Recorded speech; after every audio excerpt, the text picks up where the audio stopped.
Welcome to the Huntsman's Journal podcast, a hunting story radio show. And now, your host, Adam Huntsman. Welcome to the Huntsman's Journal podcast, a hunting story radio show. I'm your host, Adam Huntsman, and this is episode number 20, Mountain Goat Pauly and the Hunt for Old Scarface.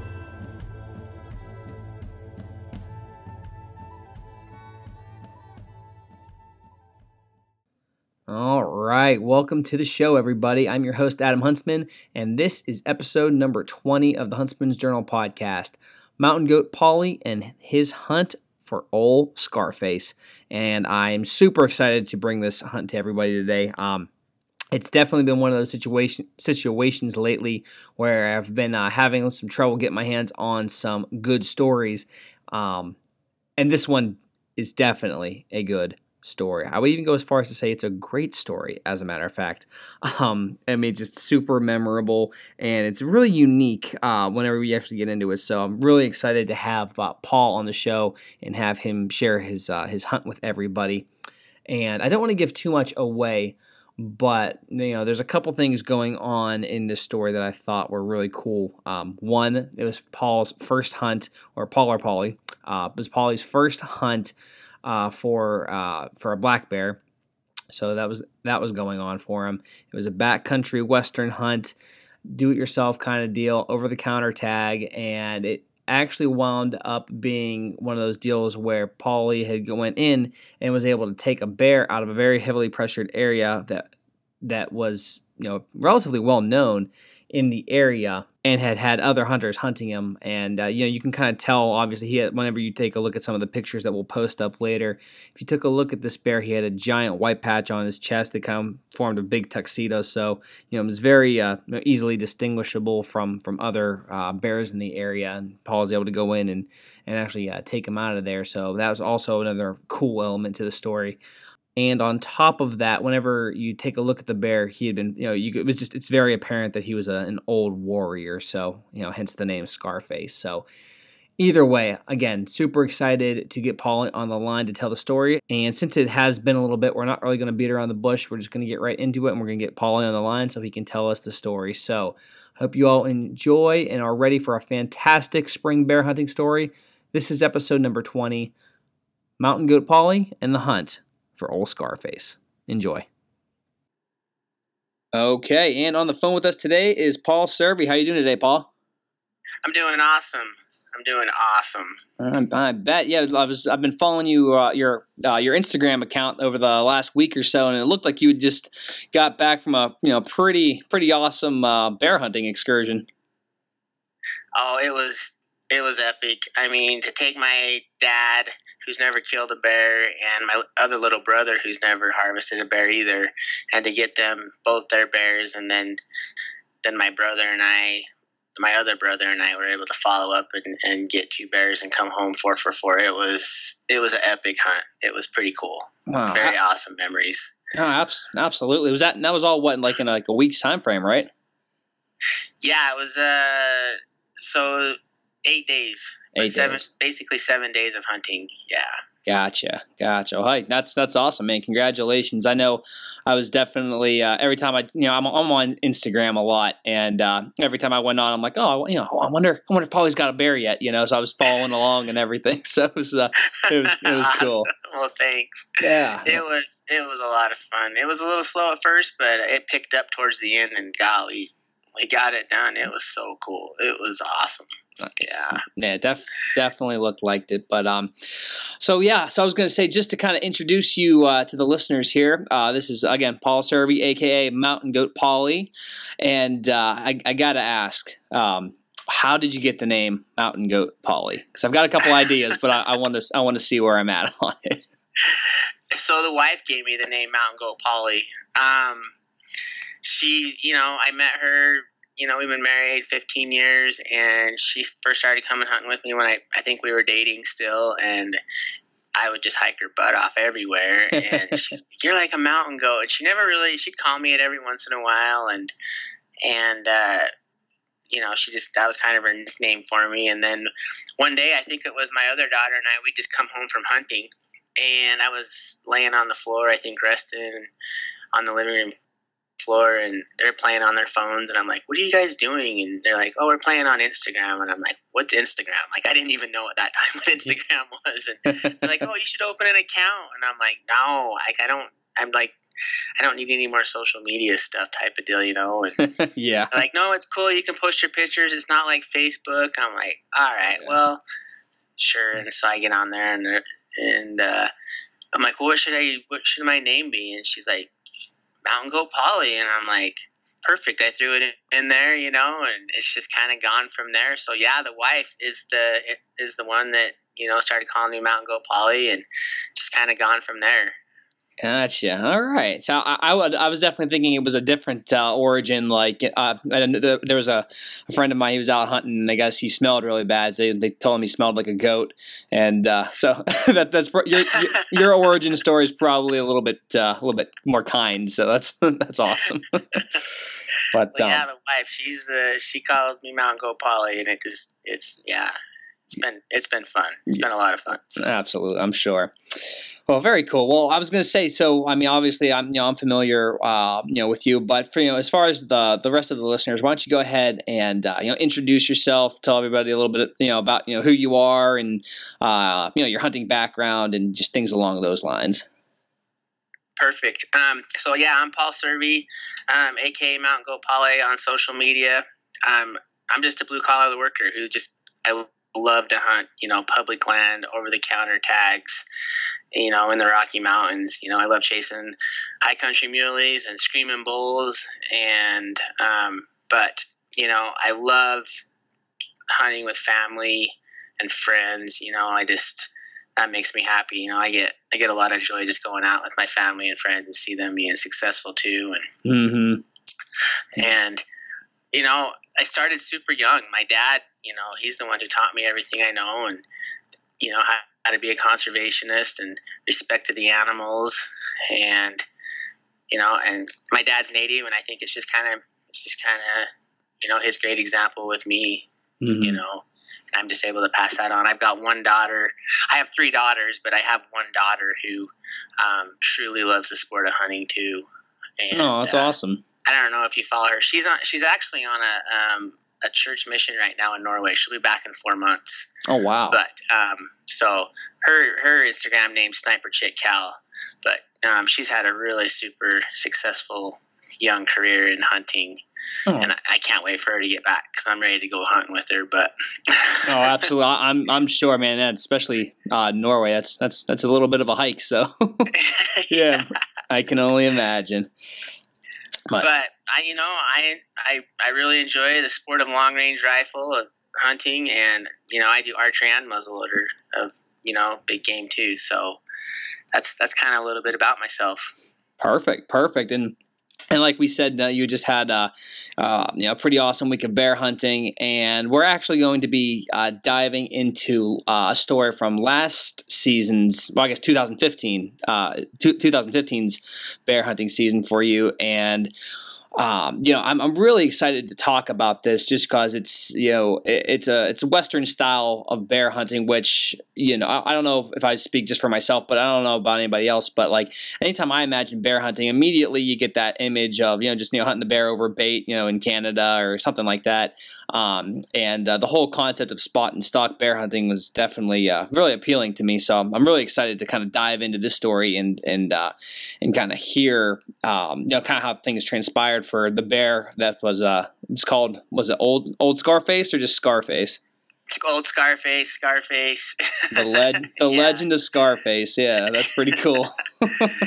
Oh, he was a warrior. I mean, he's actually on his skull. He's got a little piece of, just a little teeny piece of bone that chipped out from that bite on his face. Oh, geez. Before I shot him. But yeah, I don't even know if he could see out of the eye. It was all infected. Definitely been a pretty good fight. yeah, I can imagine, but yeah, I tell you what, then why don't we go ahead and we'll hop right into the story here, because I'm sure it's gonna be chock full of details, so I guess there's no use beating around the bush. But first of all, I guess just kind of going into this hunt. I mean, first of all, this was 2015. What state was this in? This was in Idaho. Idaho. Okay. So was that Yeah. an over-the-counter kind of deal, or do you have to draw a tag?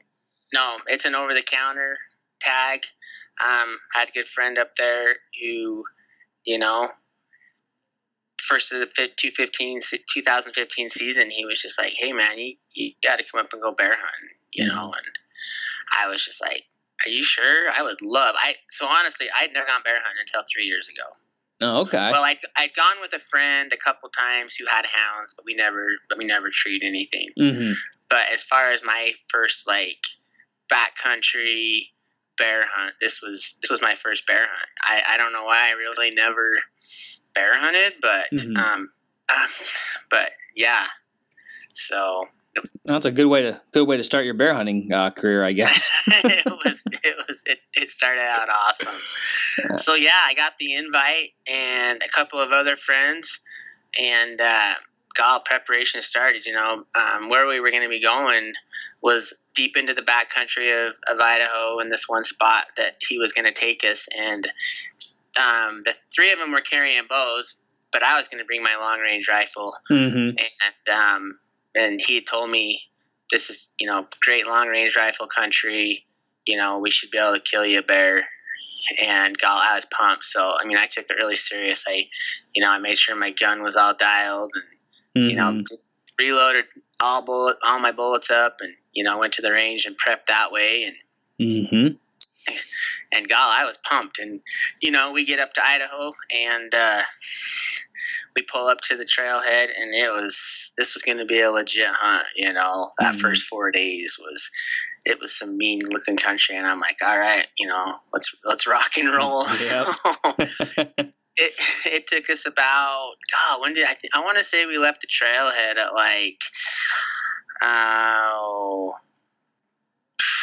maybe it was in the afternoon, maybe 3 or 4, and we didn't get to camp until after dark.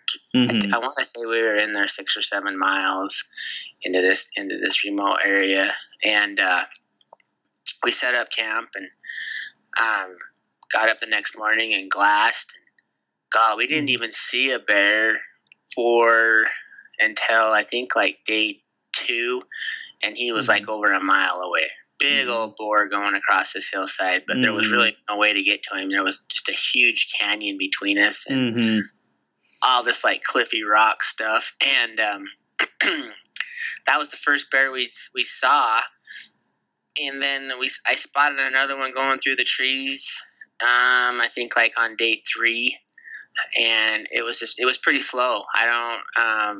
We didn't get into the bears. And we were beat up pretty bad. We were putting on miles, and so. Now, I was going to say, you had mentioned just the terrain was pretty rocky and steep and everything. Could you kind of go into that a little bit? Just to kind of set the scene for everybody. This was a spring hunt, correct? Mm-hmm. Okay, so was it? Did you think did that play a factor in it, or was it too brushy, or do you think the terrain was kind of an issue, or was it just kind of one of those deals where the bears were just in other valleys and other locations? I think this is me. I think now that I've bear hunted more, I think the snow had just barely come off, and I think some of the bears possibly were still in hibernation. They hadn't really come out yet. I see. So we were there because we went in. It was I think Idaho's bear hunt opens April 15th, and I want to say we went the following week. Oh, okay. So after the opener, so we went pretty early. Gotcha. And there was still quite a bit of snow up where we were. We were camped in. There was snow around us. And that was awesome because we got up there and we weren't able to find a really good water source, so we were just boiling snow and using that for water. Okay. And that worked out really good. But as far as the terrain, it's perfect bear country. Lots of green grass was starting to come up. We kept on watching those right at the snow level, for bears to be eating those that nice green grass coming up. And like I said, we only picked up 2 those first 3 days. Gotcha. And correct me if I'm wrong, but like you said, you mentioned the green grass. That's basically where, at this time of year, and once the bears get out of the dens, that's usually where they're heading to, right? Yeah, just from what I've learned from bear hunting, just the last 3 years, I'm not the greatest bear hunter, but as far as knowledge, and I'm learning more and more every year about these bears. But it seems like they like to eat that green grass the first couple of weeks. I think it helps clean their systems out, and then they start moving on to grubbing and stuff like that. Yeah, and that makes total sense. I mean, you imagine like a dog even who's got like an upset stomach or something. You always see him eating grass, so I think that would always it would make sense. I mean, obviously bears aren't dogs, but so you got to figure there's some similar correlation there, I guess. But right. So anyway, right.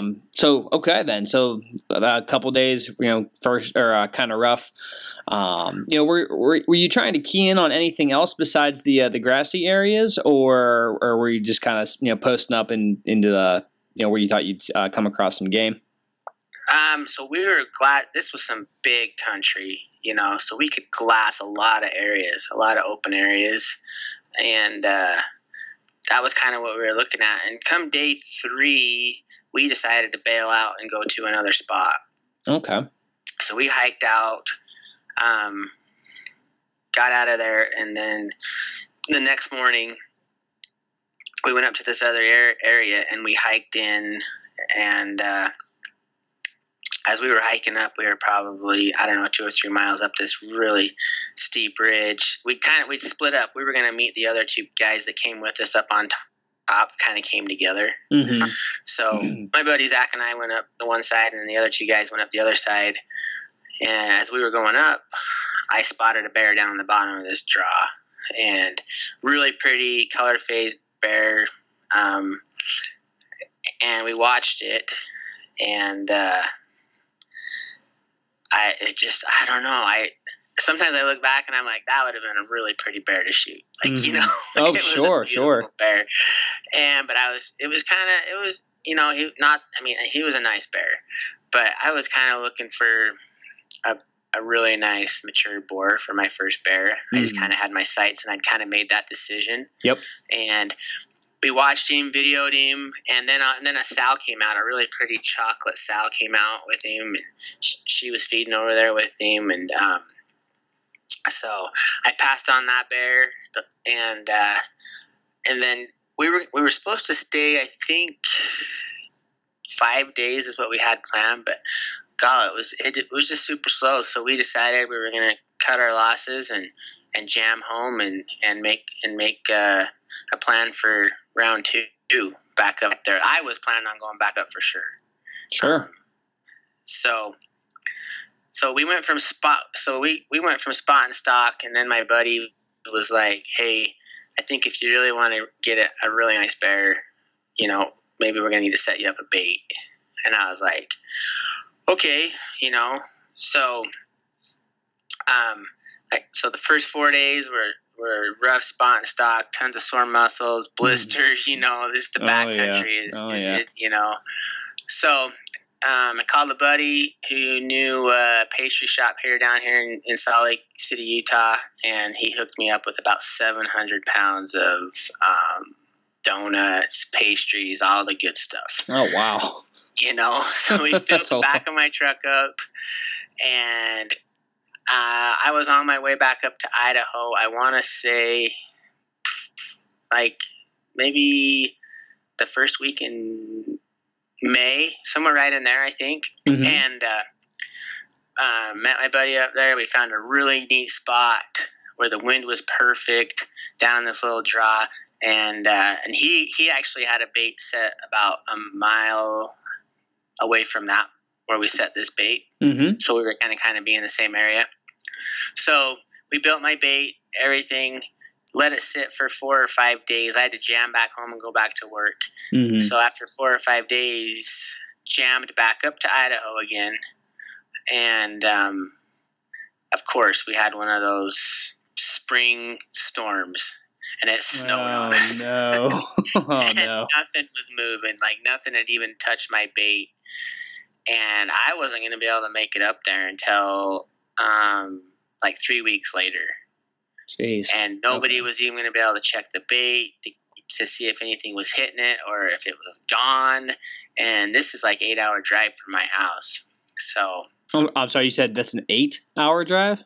Yeah, 8-hour drive to about where I was going. Oh wow! So it's not even like a small feat to kind of go and do this. That's a big commitment. Okay, Yeah. Gotcha.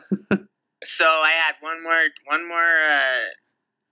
more trip planned, and that was going to be that very last week that the hunt was open, and I think that's the first week in June is when it ends. Mm-hmm. Okay. And it was going to be solo. I was going up solo, and I think I had 4 or 5 days planned. I was just going to, go up there, and hopefully I was praying that I would still have bait left.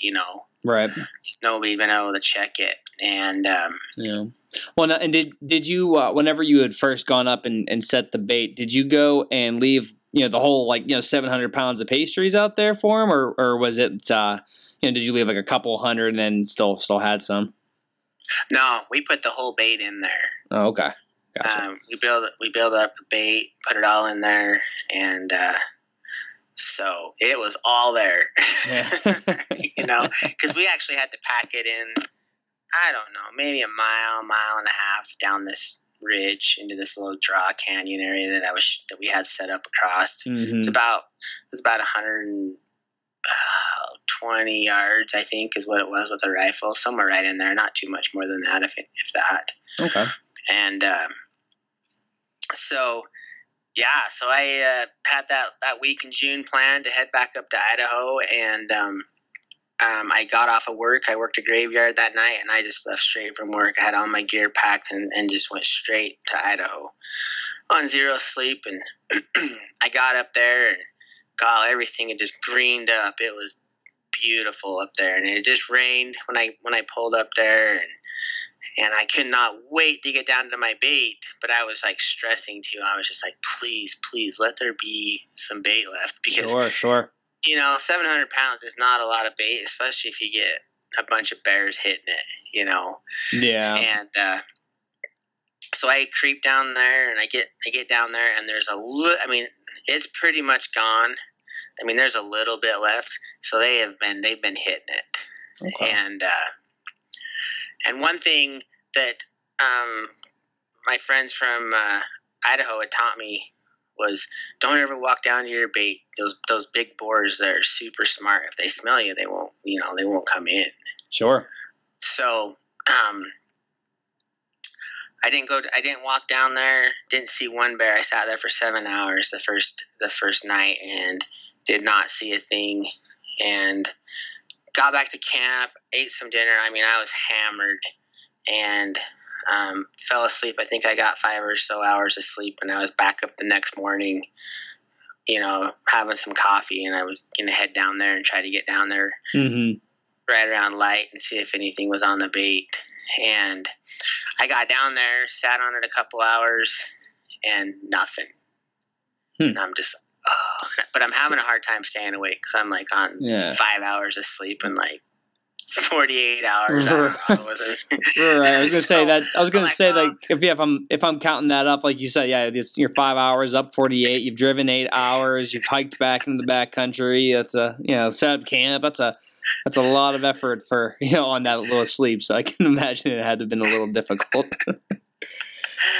But I was just like, oh man! But I was committed. Like, I'm here, and I'm gonna try to kill a bear. Like, this is what I'm here for. This is my last time this year, and I was determined. Like, I wanted one so bad now. Sure. And so I went for a little hike down this canyon, and I was glassing this clear cut and hiked around a little bit, and something just kept telling me, you need to get back to that bait and sit on that bait. And I'm like, okay, so I go back there and I glass down there, and there's like nothing. Like, I really think there'd been bears in there that night, before. Mm-hmm. After I'd left. Yeah. Like, I remember a white piece of bread that was down there on the ground, and it was gone. So I was like, well, either a bird got it or a bear came in and ate it. And it was like, so I'm like, well, I'm going to do everything that I was taught not to do. I'm going to go down there, and I'm going to throw a mountain house under there. So I literally go tromping down to my bait, grab my trail camera's SD card, and I throw a chili mac and cheese mountain house all the way up under. I put a bunch of water in it, let it sit. Yep. And I think I had some Costco, like, donuts or something in my backpack too that I packed down there to eat. I think I threw those underneath there too. Mm-hmm. Hike back up on the hill, and I'm sitting there, and I am just like nodding off, cannot. And I'm like, you can't go to sleep. Like, don't. This is your one chance, And yep. Yeah, you've invested in a mountain house at this point. Yeah, you got to stay awake. Yeah. Exactly. So I'm like, all right, just give yourself a little nap. Just close your eyes. So I kind of slide down the hill a little bit into the sun where it's kind of shining on me. It's kind of nice. Dude, I don't know. All of a sudden, I just like spring up, like boom, like, and I look down and my eyes are kind of foggy, and I just see this big old black shadow down in my bait, and I'm like, holy crap, that's a bear. Like, yeah. Oh my gosh.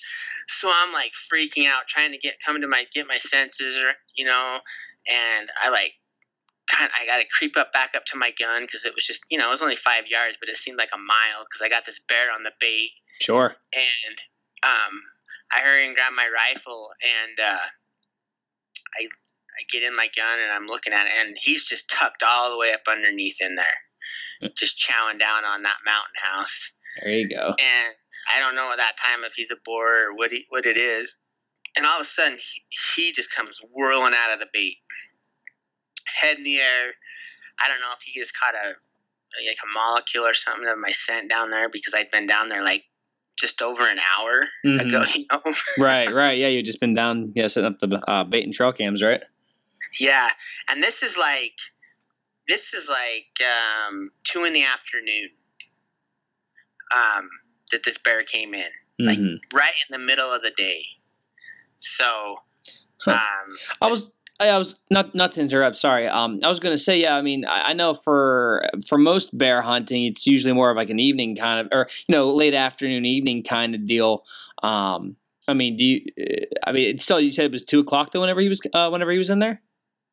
Yeah, and okay. I've talked to a lot of people about, do you hunt bears super early in the morning? Well, yeah, there's a few out, but it seems like you said, this year we killed those bears we got. My dad shot his at 2 in the afternoon. My brother shot his at 12:30, and then my other brother and ours were in the evening.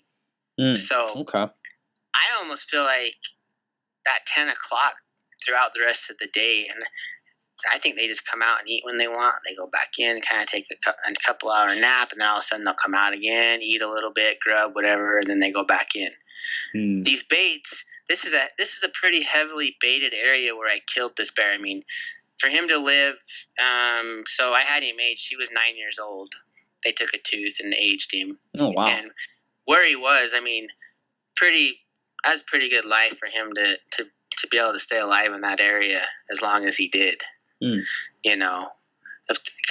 we weren't the only ones that, there was other guys that were after him, plus, other bait places around there. And I think they get smart, I just think they know nobody's in there at 2 in the afternoon. They're always showing up in the evening to shoot at me, Right. So yeah, I was going to say that's the situation where it pays to kind of do the opposite of what everyone was telling you to do, right? Because like you said, they definitely learn from you, so it would make total sense that for them to go, oh, I'm getting shot at, at night, I'll just go out in the afternoon to eat. So, and you had said that, this bear was, I don't want to hype it up and say it was like a local legend, but at the same time, there were other hunters in the area that had known about this bear and who were actively hunting him, right?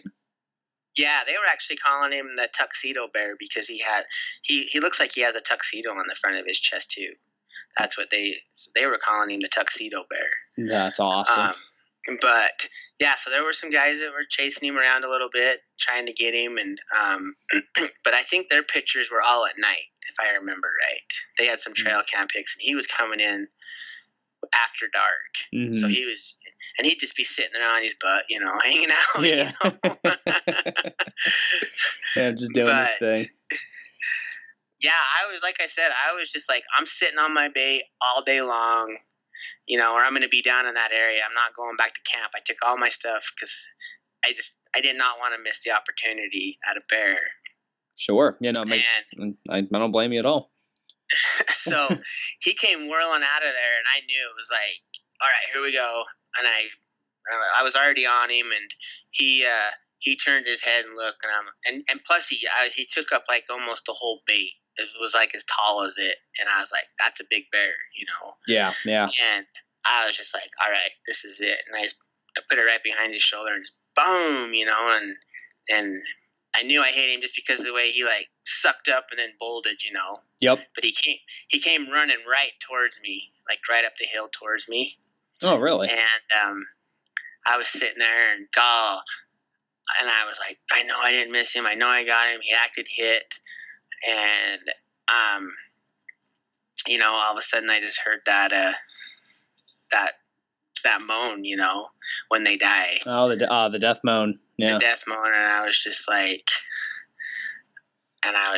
pumped. I think I just like said a prayer and was like, oh my gosh, I think I got emotional and was like crying on the hillside by myself because, God, I worked so hard, driving back and forth and time for my family and it all came together.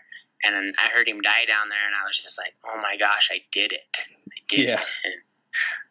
And I was just pumped then. And so I gave him about 10 minutes and I went walking down there and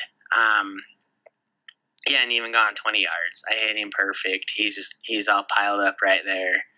And God, it was like just to share that moment with him and me up there, two warriors in the mountains, and he was a true warrior, just all his scars on his face. I mean, I rolled him over and I was just like, oh my gosh, this bear, he's a freaking badass. You know what I mean? Like he had just bite marks on his head and in the eye, and you could just tell he'd been just brawling with some other bears. And I'd like to see the bear that whooped his butt too. I mean, I think he got beat on this fight. Yeah. Because I'd probably agree with you after looking at the pictures. But that's it. And I sent out so I carry one of those DeLorme InReach. I don't know if you've heard of those. They're like a two-way satellite. Oh yeah. I've never used one, but I've heard of them. So I always carry one of those with me, and I sent out a text to all my family and friends, and then my buddy in Idaho, and he's like, dude, I'm on my way. I'm leaving work right now. And he like drove like a freaking maniac. He made it there in like record time and got up there, and he came down, and we got some really cool pictures, and he helped me skin it and pack it out. And oh yeah, that's the 2015 Scarface bear hunt right there. Man, congratulations! That seriously, that's just such a cool story, especially with like all of the attention that bear was getting, and the fact that like you said, he's all scarred up, and you could tell he'd been fighting a lot. Like that's just super cool. And I mean, like I'll probably be posting up pictures here so everybody else can kind of take a look at this and see what we're talking about here. But like, I mean, like you could the one eye, like Paul was just saying, it was just, I mean, it's bitten up. It's you can't even really tell that there's an eye there, No. And people are like, "Did you shoot him in the head?" And I'm like, "No, I didn't shoot him in the head."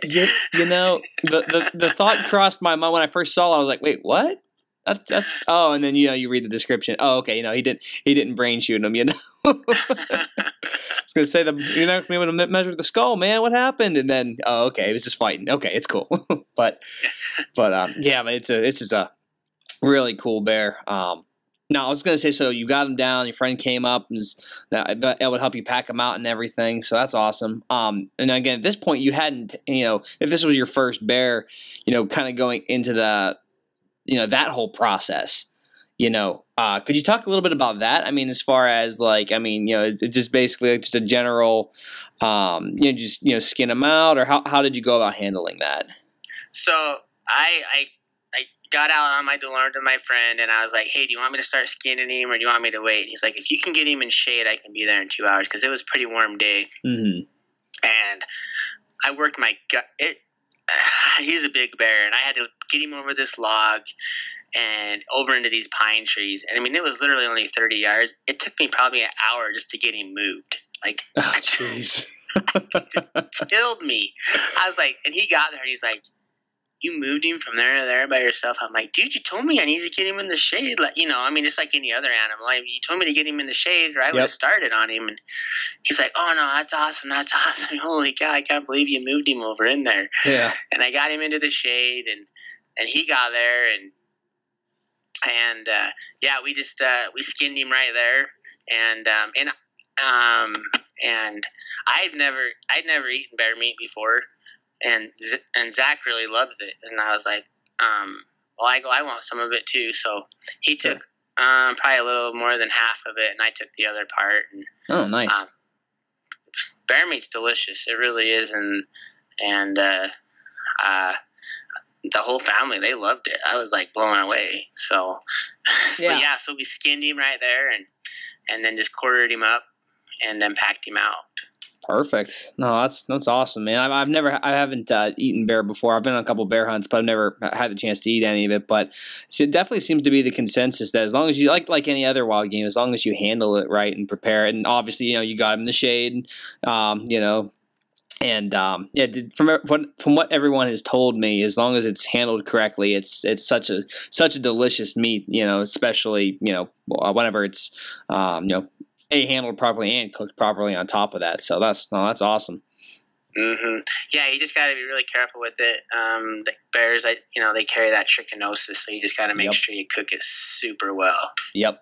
So you don't get sick and die. Yeah, that would not be good.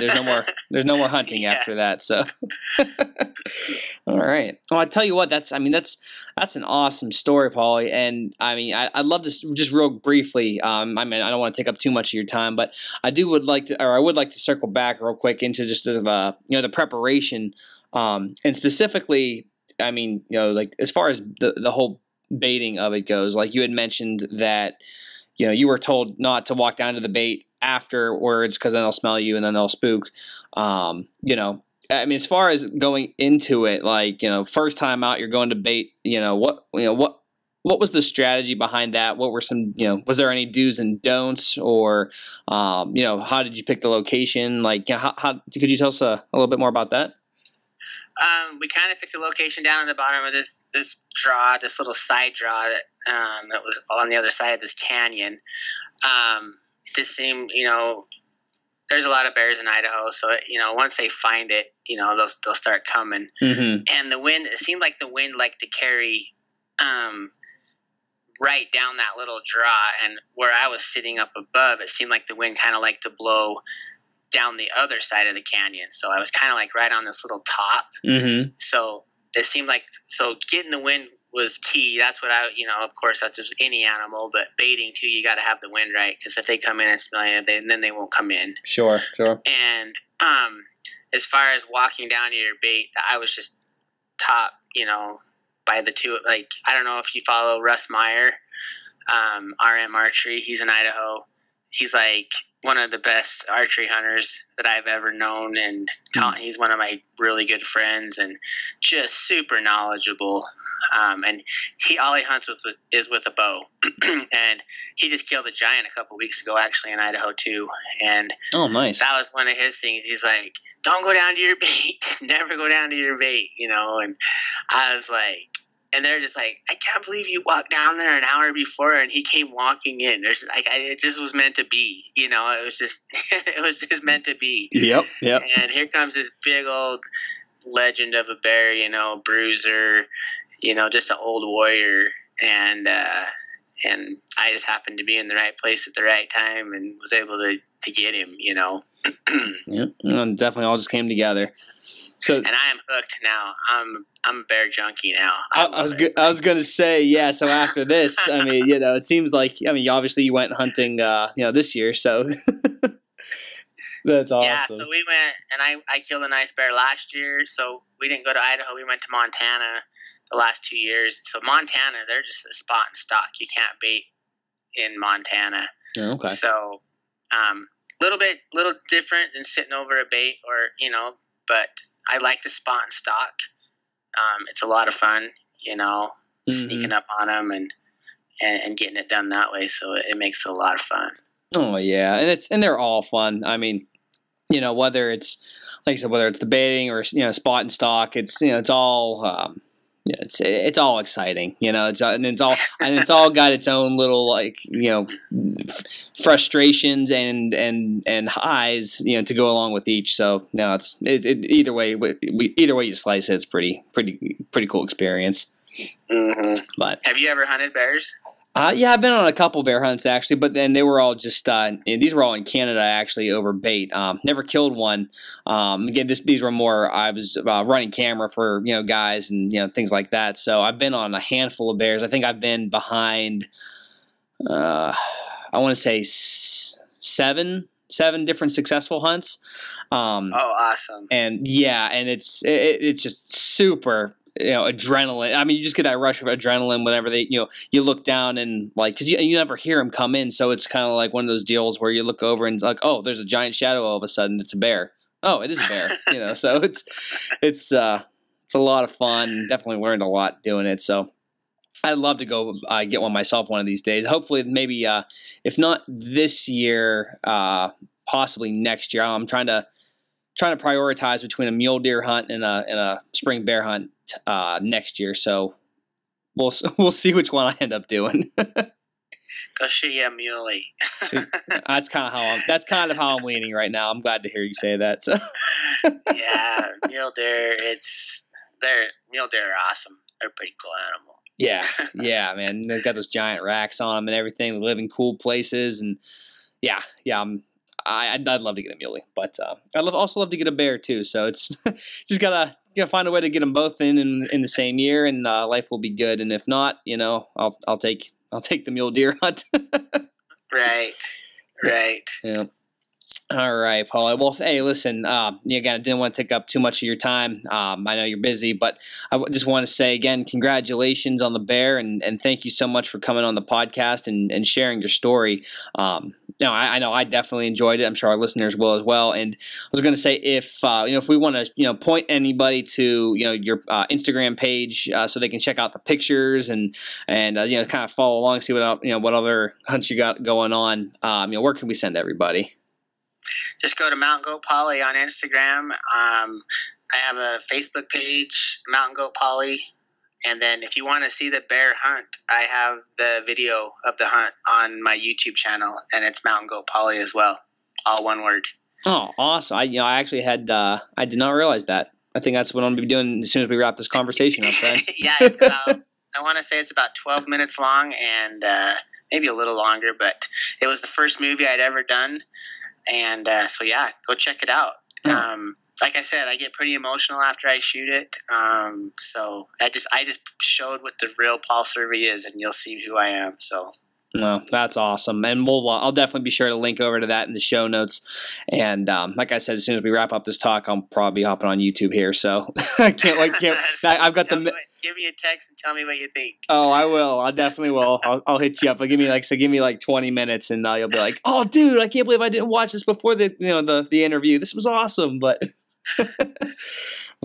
all right, Paul. Well, hey, listen again. Thank you so much for coming on the show, and hey, good luck in the fall. We'll have to touch base again. Hopefully, you'll be able to get some more critters on the ground. For sure. Thank you so much, and hope you have great success in your 2017 season as well. All right, and that will do it for episode number 20. Thank you all for listening, and again, thank you to Mr. Mountain Goat Pauly for taking the time out of his schedule and sharing the story with us. Like I was saying earlier, there's just so many elements to this story that I found really cool, really captivating, and really unique. So I really enjoyed speaking with Pauly, and I hope you all enjoyed hearing the story as much as I did. So again, thank you very much, sir. As for the rest of you, if any of you have a hunting story of your own that you'd like to share with the rest of us, definitely feel free to reach out via any of our social media channels or directly through email. I can be reached at adam@thehuntsmansjournal.com. And as always, if you haven't done so already, I would truly appreciate it if you would go ahead and leave the podcast a rating or review on iTunes. Send me some feedback. Tell me what you guys are liking, what you're not liking, what you want to hear. If you guys want to hear some more Western stories, let us know. If you want to do maybe some, I'm thinking about doing some hunting stories from Africa over the summer, just as things kind of cool down before hunting season picks back up again in the fall. So either way, let me know what you want to hear so I know what to look for, and I will take it from there. So again, thank you all so much for tuning in. This is the Huntsman's Journal podcast, and I am your host, Adam Huntsman, and I will promise that we will see you guys next week with another great hunting story. So until then, we'll see you next week.